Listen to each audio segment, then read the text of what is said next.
जय हिंद बच्चों।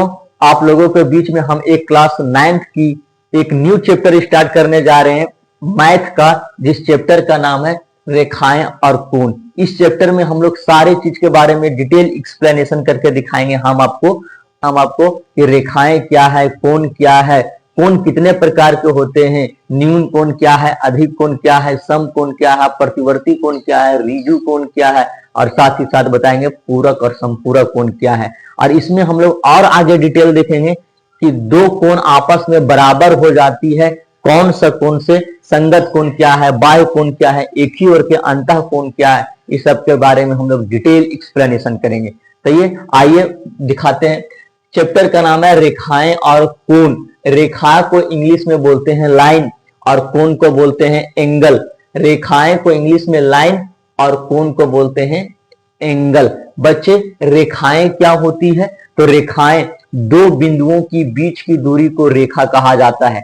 दो बिंदुओं की बीच की दूरी को रेखा कहा जाता है। कैसे कहते हैं जरा देखो कि मान लो कि ये एक रेखा हम खींच दी। इस रेखा को देखिएगा ना तो किनारे में एक बिंदु ये हुआ और एक बिंदु ये हुआ। इसका मान लेते हैं नाम ए और इसका मान लेते हैं बी। तो बच्चे, एक रेखा के अंदर कितना बिंदु रहेगा? दो बिंदु रहेगा। अगर एक रेखा के अंदर दो बिंदु रहा, इसका मतलब हम लोग बोल सकते हैं एक रेखा को बनाने के लिए कम से कम कितना बिंदु की जरूरत पड़ेगा? तो दो बिंदु का जरूरत पड़ेगा।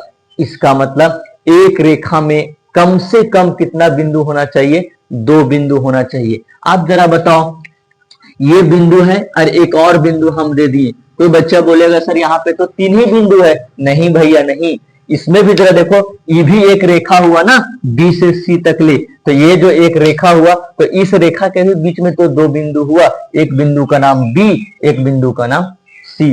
तो आपको समझ में आ गया कि एक रेखा को बनाने के लिए कितना बिंदु की जरूरत पड़ता है? दो बिंदु का जरूरत पड़ता है।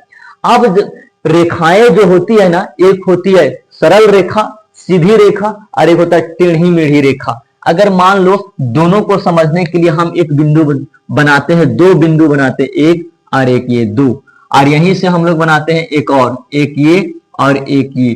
तो अगर सीधा सीधी हम लाइन खींचेंगे ना तो ये कहलाया सरल रेखा, सीधी रेखा।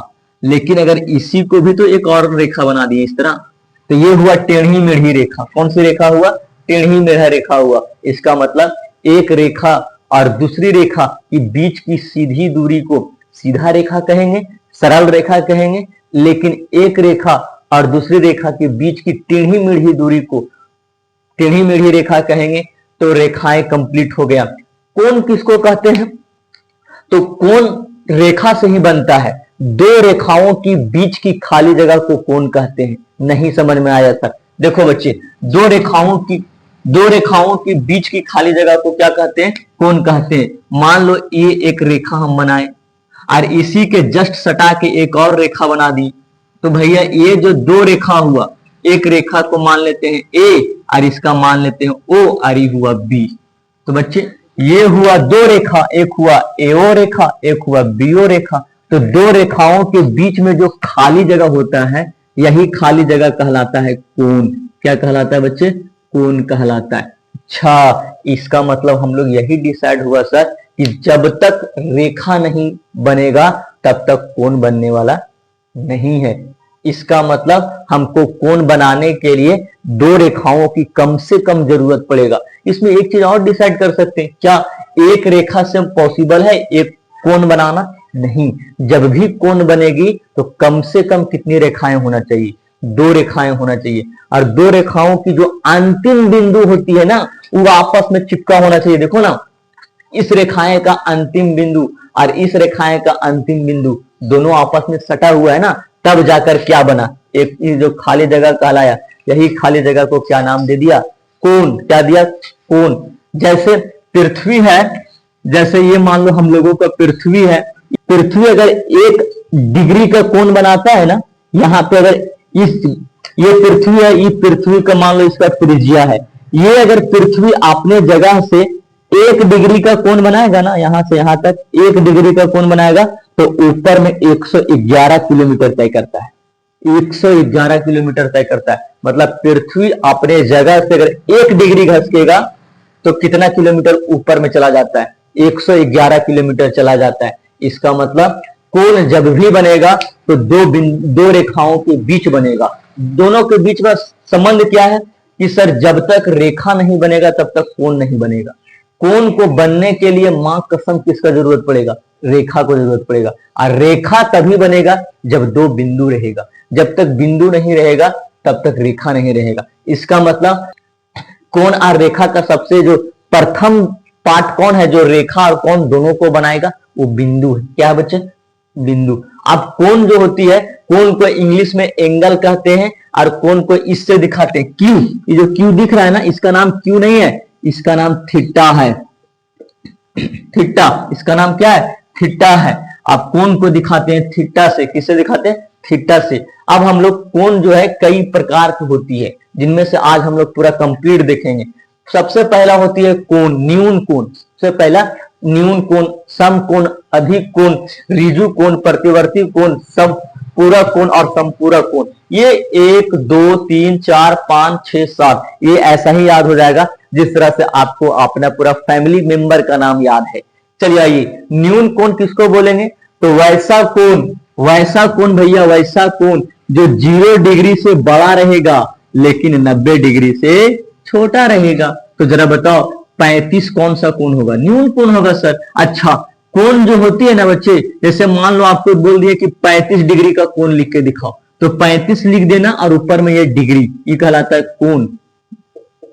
कोण डिग्री 35 डिग्री। अच्छा, अगर 0 डिग्री से 90 डिग्री के बीच में अगर कोण रहा तो वह कहलाएगा न्यून कोण। बच्चे ये मत सोचना कि 90 डिग्री भी आ जाएगा, सो नहीं आएगा। किसके किसके बीच में? तो 0 और 89 रहेगा तब 90 डिग्री। तो 0 और 89 रहेगा तब कहलाएगा न्यून कोण। अगर 90 आ जाएगा तो हिल जाएगा दूसरा गली में हिल जाएगा। तो 0 और 89 ही आएगा न्यून कोण में।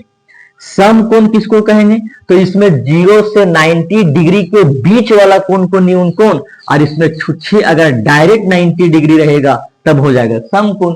जिस कोण का मान 90 डिग्री हो उसे सम कोण कहते हैं। और अधिक कोण किसको बोलेंगे? जिसमें 90 डिग्री से अधिक होना चाहिए लेकिन 180 डिग्री से कम होना, 90 डिग्री से अधिक होना चाहिए और 180 डिग्री से कम होना चाहिए। यह तीर का निशान दिखाता है ऊपर, इसका मतलब ज्यादा, और नीचे का मतलब होता है कम।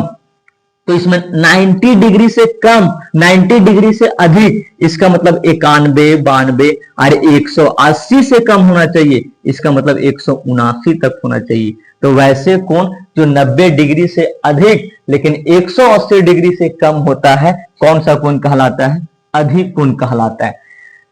अगला ऋजु कोण। ऋजु कोण किसको बोलते हैं? जिस तरह से सम कोण है जो छुच्छे 90 डिग्री कहलाएगा तो सम कोण, उसी तरह से छुच्छे 180 डिग्री कहलाएगा तो ऋजु कोण। तो वैसा कोण जिस कोण का मान 180 डिग्री डायरेक्ट रहता है उसे ऋजु कोण कहते हैं। कौन सा कोण कहते हैं? ऋजु कोण कहते हैं। प्रतिवर्ती कोण क्या होगा? जस्ट यहाँ पे 90 से बड़ा लेकिन 180 से छोटा, यहाँ पे छुच्छे 180 लेकिन यहां से 180 से बड़ा होना चाहिए सर, लेकिन 360 से छोटा होना चाहिए सर। लेकिन इसका मतलब इसके अंतर्गत कौन कौन सा कोण आएगा? 181, 182 से लेकर 359 तक आएगा। इसमें 181 से लेकर 359 तक आएगा, तब ये कहलाएगा प्रतिवर्ती कोण। दो कोण आप लोगों को समझना पड़ेगा अच्छे से कि पूरक कोण किसको कहते हैं और समपूरक कोण किसको कहते हैं। भैया पूरक कोण समकोण का चचेरा भाई है, पूरक कोण समकोण का चचेरा भाई है और समपूरक कोण ऋजु कोण का चचेरा भाई है। कैसे सर? आइए देखो, हम बोले अभी कि समकोण जो है, समकोण वो भैया पूरक कोण का चचेरा भाई है, और जो ऋजु कोण है, ऋजु कोण वह समपूरक का चचेरा भाई है। ठीक, इत्मीनान से समझिए। समकोण का मतलब होता है 90 डिग्री, ऋजु कोण का मतलब होता है 180 डिग्री। भैया पूरक कोण का भी मतलब होता है 90 डिग्री और समपूरक कोण का भी मतलब होता है 180 डिग्री। इसमें हल्का सा अंतर है, इसमें समपूरक और पूरक में हल्का सा का अंतर है, एकदम नेगेटिव नेगलिज, एकदम पूरा हल्का सा का अंतर है। कैसे? अगर आपको डायरेक्ट बोल दिया 90 डिग्री, डायरेक्ट बोल दिया 90 डिग्री तो समकोण, लेकिन 90 डिग्री नहीं बोला, वो बोल दिया सर 45 प्लस 45 डिग्री, तब हो जाएगा पूरा कोण। मतलब अगर तोड़ तोड़ के ही लाया, लेकिन कितना लाया? 90 डिग्री लाया, तो अब पूरा कोण। और अगर डायरेक्ट बोल दिया 90 डिग्री तो समकोण। बट में हम 90 रुपए रखे हुए हैं ऊपर वाला पैकेट में, ठीक। जीन और जो ट्राउजर है, ट्राउजर के दोनों पैकेट में एक में 45 रुपए रखे हुए हैं, एक में 45 रुपए रखे हुए हैं। बताओ दोनों में ज्यादा किसमें होगा? किसमें होगा? ट्राउजर में ज्यादा पैसा कि शर्ट में? अरे भगलोल, ट्राउजर में? छी नहीं, ट्राउजर में कैसे होगा रे? ये ट्राउजर में भी 45 और 45 90 ही हुआ, और ऊपर शर्ट में भी 90 ही हुआ, तो दोनों में बराबर में है ना। इसका मतलब भैया हमको जोड़ के अगर 90 आ गया तो पूरा कोण, तुछे आ गया तो समकोण। जैसे मान लो कि कोई मान लो महिला है, महिला, ये मान लो महिला है 90 केजी का, एक साइड तराजू पर बैठी हुई 90 केजी का, महिला ही 90 केजी का हो सकता है, पुरुष नहीं हो सकता। लेकिन ये सर दो लड़का है, दो लड़का, ये है 45 केजी का और ये भी 45 केजी का। बताओ तो भारी कौन? भारी कौन? भैया दोनों बराबर, लेकिन ये कहलाएगी समकोण और ये कहलाएगा पूरक कोण। बशर्ते दोनों का मान तो अलग, दोनों का मान सेम सेम है, लेकिन टूट टूट के है। इसका मतलब जहां टूट टूट के 90 डिग्री आएगा तो पूरक कोण, जहां पे गोटे आ गया 90 डिग्री तो समकोण। समझ आ गया? रीजु कोण और समपूरक कोण भी वही है भैया। रीजु कोण का मतलब छुच्छे 180 डिग्री और समपूरक कोण का मतलब तोड़ तोड़ के 180 डिग्री, 90 प्लस 90, ये तोड़ तोड़ की। तो जहां पे तोड़ तोड़ के बात आएगा और जोड़ने पर 180 आ गया तो समझ जाना है समपूरक कोण, और गोटे आ गया 180 तो रीजु कोण। जैसे एग्जांपल से बताइए कि एक महिला का वजन 180 केजी है और दो पुरुष का वजन, एक का 70 केजी है और एक का दो पुरुष में से एक पुरुष का वजन 100 केजी है और एक का है 80 केजी है। बताइए पुरुष और स्त्री जो डायरेक्ट 180 का थी, ये कौन होगा रीजु और कौन होगा समपूरक? तो जाहिर सी बात है कि जो पुरुष था एक 100 का एक 80 का, वो हो जाएगा रीजु कोण, वो हो जाएगा समपूरक कोण। और जो डायरेक्ट छुच्छे महिला थी 180 का, वो हो जाएगी कौन सा कोण? वो हो जाएगी समपूरक कोण। तो आशा है कि आपको समझ में आ गया होगा ये सब कि न्यून कोण, सम कोण, अधिक कोण, रीजु कोण, प्रतिवर्ती कोण, सम कोण, पूरक कोण और रीजु कोण, समपूरक कोण किसे कहते हैं। सो अब हम लोग देखेंगे कि कौन सा कोण किसके बराबर में होता है। अब हम लोग देखेंगे कि इस लाइन के ऊपर से हम किसको कौन सा कोण से बराबर कर देते हैं। हम लोग जब क्लास 9th में पढ़ते थे ना, तब हम लोग को यही वाला नहीं समझ में आता था। सर तो समझाते थे, लेकिन मतलब क्या हो, सर तो समझाते थे, लेकिन हम लोग को अच्छा बेहतरीन टाइप से जिस तरह से होना चाहिए ना, कि सर समझाने के बाद एक अंदर से कंफर्टेबल एकदम अच्छा वाला मोमेंट होना चाहिए समझने के बाद, वो वाला मोमेंट नहीं हो पाता था। हम लोग के अंदर एक खराबी क्या था कि सर जब पूछते थे ना कि बच्चों समझ में आया, तो हम लोग डर से बोल देते थे यस सर, बल्कि अंदर से कुछ समझ में नहीं आता था। तो हम आशा करते हैं कि आप भी बोलते होंगे कि जब सर पूछते होंगे कि समझ में आया, तो आप लोग भी बोलते होंगे कि यस सर। लेकिन जरा सोच के बताओ बच्चे, ईमानदारी से दिल से बताओ, क्या आपको समझ में आता है? हमको भी नहीं आता था। अब आपको आ रहा है तो अब बेस्ट स्टूडेंट है, क्योंकि हमको नहीं आ रहा था। तो हम सोचे कि हम ये वाला गलती बच्चे लोगों के बीच में काहे होने दे। हम पहले जब तक अपने से कंफर्टेबल नहीं हो जाएंगे कोई टॉपिक के ऊपर, तब तक हम आपको बोर्ड पर नहीं बताएंगे, वीडियो नहीं डालेंगे। इसलिए हम जब तक कंफर्टेबल नहीं, तो फिर बच्चा कंफर्टेबल नहीं। दिक्कत ये हो जाती थी ना हम लोग को बीच में कि सर जो चीज समझाए, उस सर लोग को लगता था कि हम जितना जान रहे उतना बच्चा भी जान रहा है। तो हम लोग को तो समझ में, लेकिन हम लोग को तो समझ में उतना आता था नहीं। तो हम सोचे कि बच्चों को हम एकदम पूरे जीरो नहीं बल्कि माइनस से लेकर खखोर के ऊपर ले जाएंगे। आइए देखिए, ये जो हुआ ना बच्चे, यहाँ पे भी जरा देखिए, इसमें दो रेखा है, एक रेखा ये है, एक रेखा ये है, दो रेखा है और एक सीधी रेखा है, ऊपर से तिरछी रेखा है। ठीक, अभी हम बोले कि दो जगह, दो लाइन, दो रेखाएं आपस में जहां पे मिलेगी उसका खाली जगह को कोण कहते हैं। तो यहाँ पे भी तो एक रेखा आपस में मिला, एक और एक दो, तो ये खाली जगह का, ये खाली जगह हुआ तो हुआ एक, ये दो, तीन, चार, पांच, छह, सात, आठ। अब इसमें हमको देखना है कि कौन किसके बराबर होता है। चलिए सबसे पहले देखेंगे भैया बाह्य कोण। तो जितने भी सब बाहर बाहर का कोण है, बाहर बाहर का कोण है, वो सब आपस में बराबर होगा। कौन सा नियम से? बाह्य कोण के नियम से। कौन सा नियम से? बाह्य कोण का नियम से। तो जरा देखो, एक ठो मेरा बाहर में ई है, एक ठो बाहर में ई है, एक ठो बाहर में ये है, एक ठो बाहर में ये है। तो जरा देखो, सामने सामने वाला ना बराबर होगा, तो एक किसके बराबर होगा? इसके बराबर होगा भैया। एक जो बराबर होगा सर वो होगा 8 के बराबर बाह्य कोण वाला। और बाह्य कोण कौन कौन है भैया? 2 है और कौन सा है? 7 है। अच्छा, बच्चा लोग नहीं समझ पा रहा है कि इसका मतलब क्या हुआ। जैसे इसका मतलब हुआ कोण, क्या हुआ? कोण। और थीटा का भी मतलब होता है कोण। जैसे हम आपको बोलेंगे 20 डिग्री कोण लिखो, जैसे हम आपको बोलेंगे 20 डिग्री, कोई अगर अंक में पूछेंगे कि हो जाएगा डिग्री ये थीटा वाला, लेकिन ईबीसीडी वाला में कोण पूछेंगे ए बी सी, तो ये हो जाएगा ऐसे वाला कोण।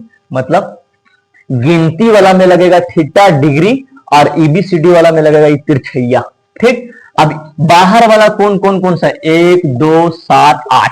1 8 इसके बराबर सामने वाला लिख दिए, उसके बाद 2 इसके सामने वाला लिख दिए 7। तो ये हुआ बाह्य कोण। कौन सा कोण हुआ? बाहर का कोण है भैया, तो बाह्य कोण हुआ। अच्छा, अंतः कोण कौन सा होगा? तो जाहिर सी बात है जो अंदर होगा वो अंतः कोण कहलाएगा। तो कौन कौन? 3 3 6 के जैसा होगा, 4 5 के जैसा होगा, तो अंतः कोण में कोण 3 और कौन कौन? 3 6 और उसके बाद 5, उसके बाद 4, ये सब अंतः कोण हुआ। तो बाहर का कोण का बाह्य कोण, अंदर का कोण का अंतः कोण। मेन आता है संगत कोण, मेन आएगा संगत कोण। संगत कोण का मतलब होता है कि जिसका संगति एक जैसा है। बोलते संगत से गुण आत है, संगत से गुण जात है। अगर आपका संगति अच्छे की ओर है तो आपका गति भी अच्छे की ओर जाएगा।